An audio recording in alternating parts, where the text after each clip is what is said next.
Hey guys, I'm back. I was here yesterday, and what I'm doing is I'm going to read a chapter from, or not the whole chapter, but a couple of pages from this book.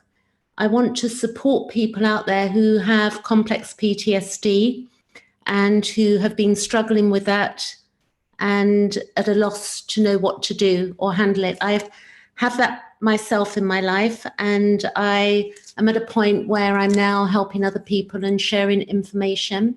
And hopefully, with some of the stuff that I'm sharing, it's going to help people out there as they either join live to ask questions or to access information. So for the first 5 minutes whilst I read, I will not be answering any questions if people come on, but I'm going to read chapter 9 of this book, Complex PTSD from Surviving to Thriving, Pete Walker, 2 pages, so that you can have an idea of what the value of this book is if you have PTSD or complex PTSD.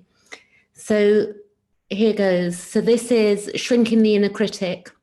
And it says, this chapter explores what one of my clients calls the nasty and sneaky tricks of the critic. A flashback-inducing critic is typically spawned in a danger-ridden childhood home. This is true whether the danger comes from the passive abandonment of neglect or the active abandonment of abuse. When parents do not provide safe enough bonding and positive feedback, the child flounders in anxiety and fear. Many children appear to be hardwired to adapt to the endangering abandonment with perfectionism. A prevailing climate of danger forces the child's superego to over-cultivate the various programs of perfectionism and endangerment listed below. Once again, the superego is part of the psyche that learns parental rules in order to gain their acceptance. Next page. The inner critic is the superego gone bad. The inner critic is the superego in overdrive, desperately trying to win your parents' approval. When perfectionism striving fails to win welcoming from your parents, the inner critic becomes increasingly hostile and caustic. It festers into a virulent inner voice that increasingly manifests self-hate, self-disgust, and self-abandonment. The inner critic blames you incessantly for shortcomings that it imagines to be the cause of your parents' rejection. It is incapable of understanding that the real cause lies in your parents' shortcomings. So for a lot of people who've been through abuse, what happens is that if we've been shamed as children and it's been toxic, then we will use that inner voice that we were conditioned with via parental care on ourselves as adults. And if we don't do things in a particular way, we're not perfect, we can be very hard on ourselves. I'm going to continue reading. As a traumatized child, your over-aroused sympathetic nervous system also drives you to become increasingly hypervigilant. Hypervigilance is a fixation on looking for danger that comes from excessive exposure to real danger. It is an effort to recognize, predict, and avoid danger. Hypervigilance is ingrained in your approach to being in the world. Hypervigilance narrows your attention into an incessant on-guard scanning of the people around you. It also frequently projects you into the future, imagining danger in upcoming social events. Moreover, hypervigilance typically develops into intense performance anxiety on every level of self-expression. Like the soldier overlong in combat, PTSD sets in because you feel as if you are constantly under attack. Unfortunately, internal attack is now added to external attack, and you become locked into hypervigilance and sympathetic nervous system arousal. So there's a bit more I'm going to read here. I'm going to see if anybody's there. So what we've got is that to start overcoming complex PTSD, which is a response, what we need to do is start looking at the way we talk to ourselves, that inner voice in our head that basically tells us that there's something wrong with us, that we're not good enough, that we're not worthy, or the hypervigilance out of fear that something terrible is going to happen to us. And that's sort of looking into the future and being afraid. And when we start to look at the way we speak to ourselves, we can start to turn it around. So this book has been very helpful to me over the last year and a half, because prior to this book, I had no idea what was going on with me as an adult, and coming from a childhood that was very rough and very difficult for me based on trauma. I had no idea that my reactions as an adult were, it's quite obvious, but we don't see it ourselves. We can be very judgmental on ourselves and very hard on ourselves. So I'm going to finish off this bit here. It says, a traumatized child becomes desperate to relieve the anxiety and the depression of abandonment. The critic-driven child can only think about the ways she is too much or not enough. The child's unfolding sense of self, the healthy ego, finds no room to develop her identity, virtually becomes the critic. The superego trumps the ego in this process, and the critic becomes increasingly virulent and eventually switches from the parent's internalized voice, you're a bad boy or girl, to the first person, I am a bad person, I am a bad boy, I am a bad girl. Over time, self-goading increasingly deteriorates into I'm such a loser, I'm so pathetic, bad, ugly, worthless, stupid, and defective. So we can see how damaging this is for us, and the early stuff, how it plays out later in our adult lives. You might relate to this. And so also, this is unlike the soldier in combat who does not develop a toxic critic.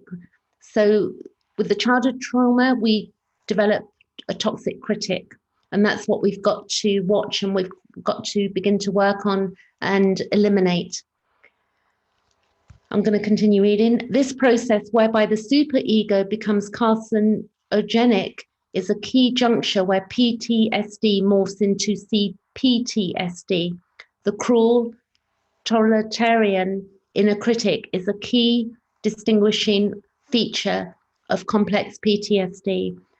He says here, one of my clients' grief fully remembered the constant refrains of his childhood.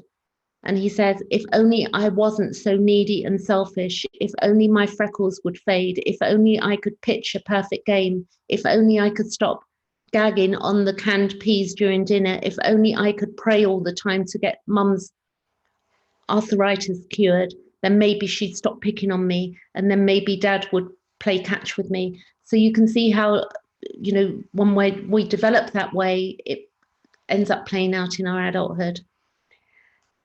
Pete Walker says here, he says, in my work with survivors, I am continuously struck by how often the inner critic triggers them into overwhelming emotional flashbacks. The CPTSD-derived inner critic weds our fear of abandonment to our self-hate about our imperfections. It then tortures us with the entwined serpents of perfectionism and endangerment. Endangerment is the process of constantly projecting danger onto safe enough situations. Your recovery depends on learning how to recognize and confront the 14 inner critic attacks listed below. When this process of recovering is bypassed, these deeply ingrained programs continue to send you tumbling back into the overwhelming fear, shame, and hopelessness of your childhood abandonment. So what I'm going to do here is that there are 14 common inner critic attacks. So in the notes on this video, below the video, when I upload it to YouTube, or it's up, it will be uploaded. Clearly, I'm live now. What I'm going to do is put a link of Pete Walker's page that explains the 14 inner critic attacks and what you can basically do with those. But I'm going to share a slideshow with you also that I came up with earlier. I'm going to share my screen, and we're going to look at this. So this is a little bit on calming down our nervous system. So let me go here.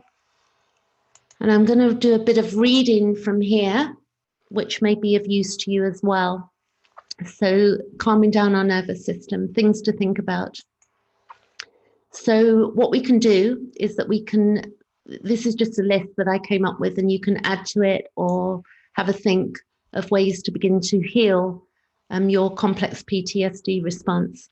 So we can have breathing exercises. So we could, have a particular set of breathing exercises that we're going to choose to do when we're going into flashback. There are other things here. This is, that will help us long term. So we can look at food, vegetables, fruits, nuts and seeds, eating good foods and organic where possible. But generally, smoothies and supplements are really helpful to rebalancing the body and realigning ourselves. And also it's self-care, it's healthy self-care. Junk foods will tend to exacerbate our, some foods are just going to cause us more problems. Too much coffee or, eating too much sugar, stuff like that. So we need to look at our diet. Going for a walk and getting fresh air. I'm going to see if I can get my pointer here so you can follow along with me.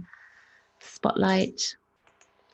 So here, so earthing, which, in the summer's coming. So what you can do is, go outside and go and read a book somewhere, and then you can sit by a tree, with your bare feet on the ground and earth that way, get some healthy energy running through you. Another thing we can do is clearing out the junk in our lives, and that includes things and people. So we can look around our home and look, what is junk? What needs to go? What do I no longer need? And then look at the people in our lives as well that, maybe we have been hanging out with. It could be family members, people that are causing us to go into flashback and triggering us. Really important. Or things, items that trigger us. We can have things that were given to us by past people that when we look at them, we have a memory that's not pleasant. So it's a good idea to look at both things, people and the things in our lives. We need to be able to verbal ventilation. So it would be important to have a couple of friends that you can safely do that with. And also we need to look at releasing any guilt and shame that we're carrying around childhood trauma, because that's guilt and shame is very hard on ourselves. And often we've got nothing to feel guilty for or be ashamed of. But we're carrying stuff from childhood. And that's the inner critic. We can start doing what we love. So we need to look at what we're doing day to day and start doing things that we love. And this is really organizing our lives. And sometimes we need help, to begin to start that process. Then I've got here, having a few friends that we can rely on is really important, that we do have a couple of people that know of our circumstances and situation, who understand us fully. And, it can just be two, it can be one or two, and that will be enough just to keep us safe in the world, or help us feel safe. And here we can meditate. So meditation is not for everybody. I personally I do contemplation sort of meditation. I like to think through things. So meditation, you can get on YouTube, you can find meditations to listen to or to do each night. You can get on Audible, stuff like that, or listen to books as you're going off to sleep. Contemplation is something I do naturally. Journaling, that can be something that can be very helpful. If somebody does each day, it can be very helpful to offload what's going on in the mind and get some clarity around situations. So reading books, there are some great books out there, and I do suggest the Complex PTSD from Surviving to Thriving, Pete Walker, as a starter for anybody who does have complex PTSD. Music is a good way to, bring up our energy.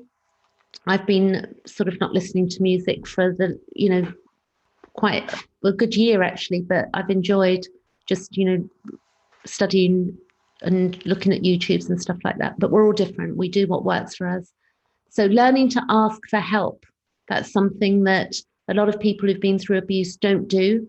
because we become loners and we think that we basically need to be able to look after ourselves, but it's okay to ask people for help and ask people questions.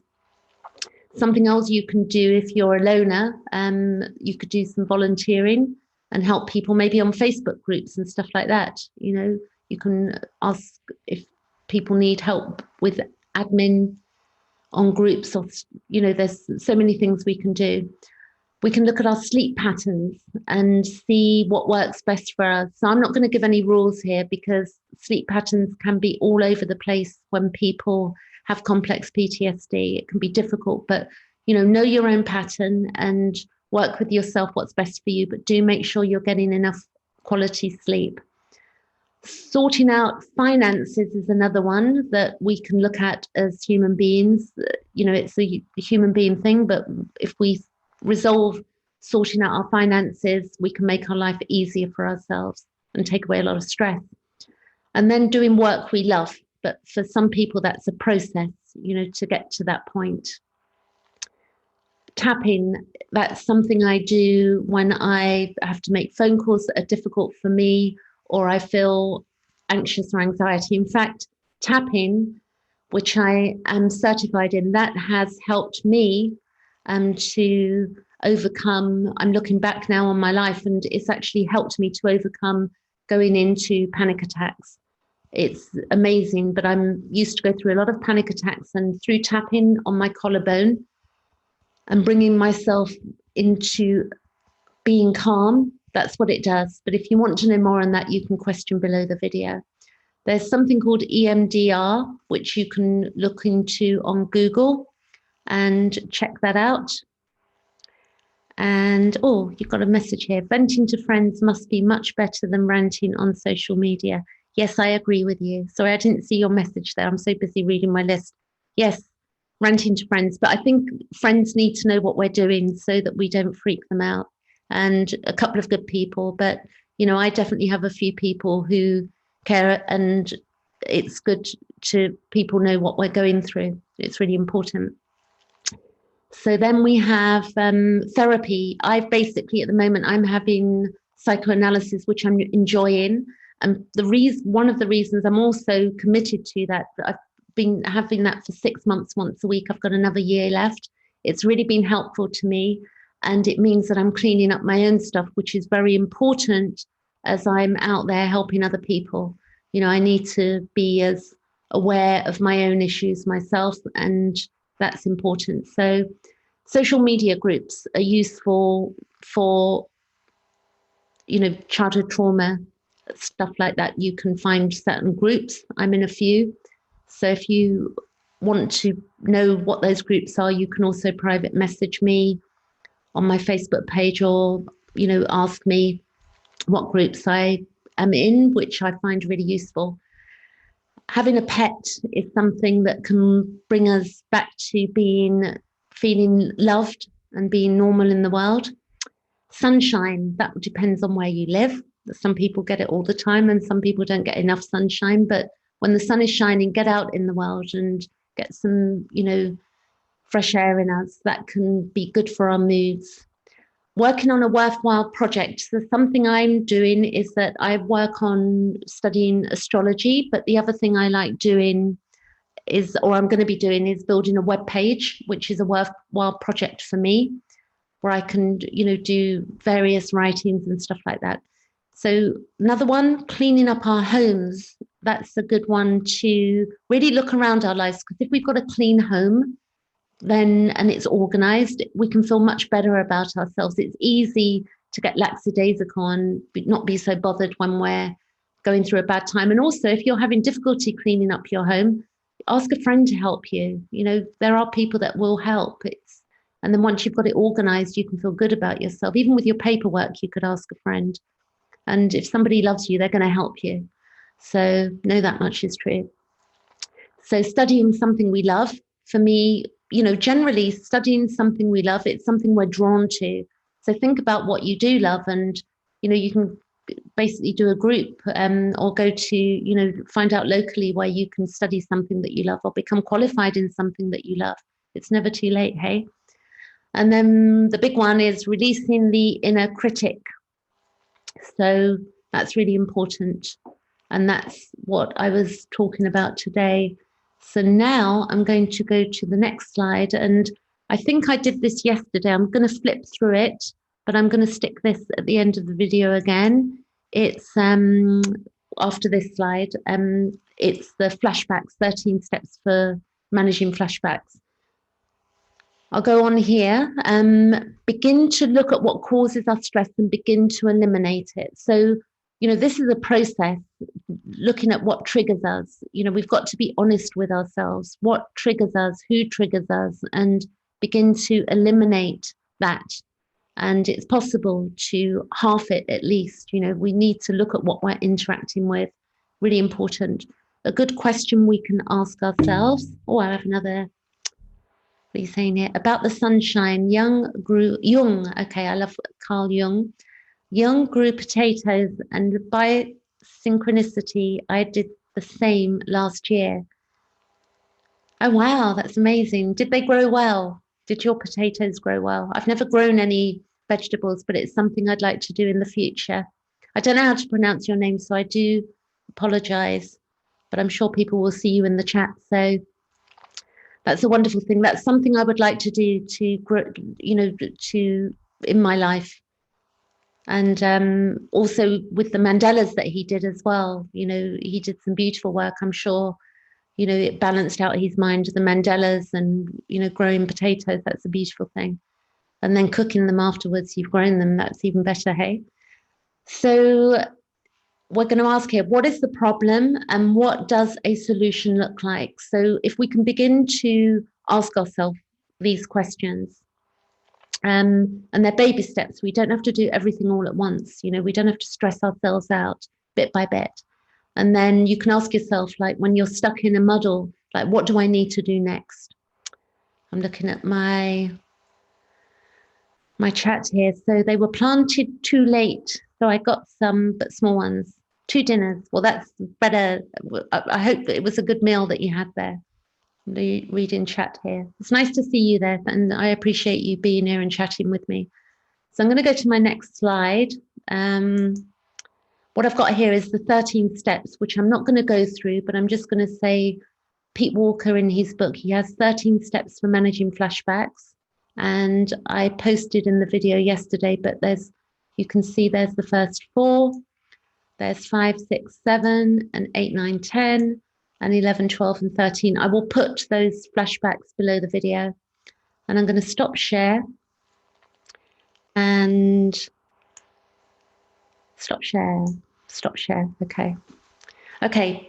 So this video, what I plan to do is that every day for the whole of May, I'm going to come on for 15, 20 minutes a night.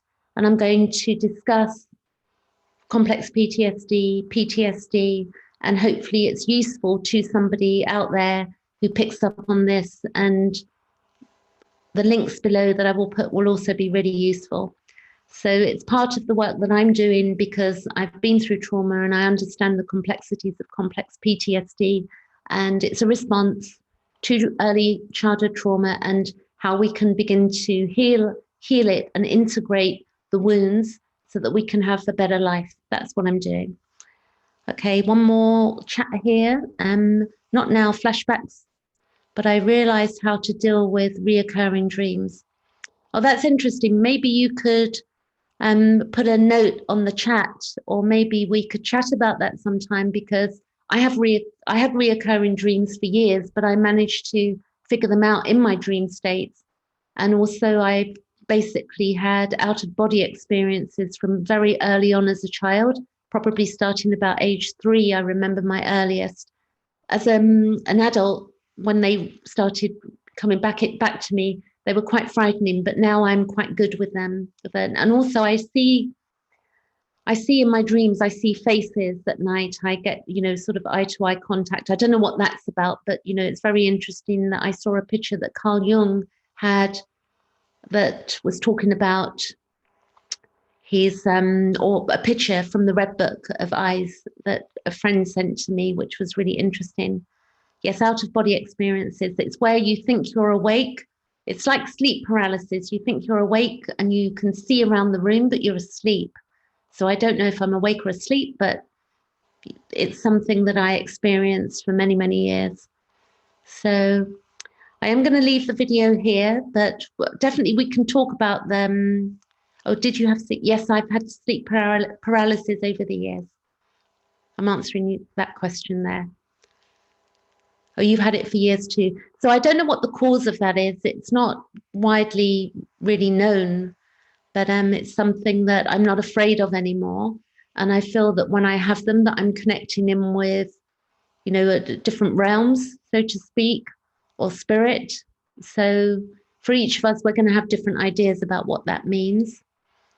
So definitely I'm up for talking, having a live on dreams. That would be an interesting one to do. But I'm going to end here today, and hopefully anybody who's watching does get some value from what I'm putting out over the next coming few weeks.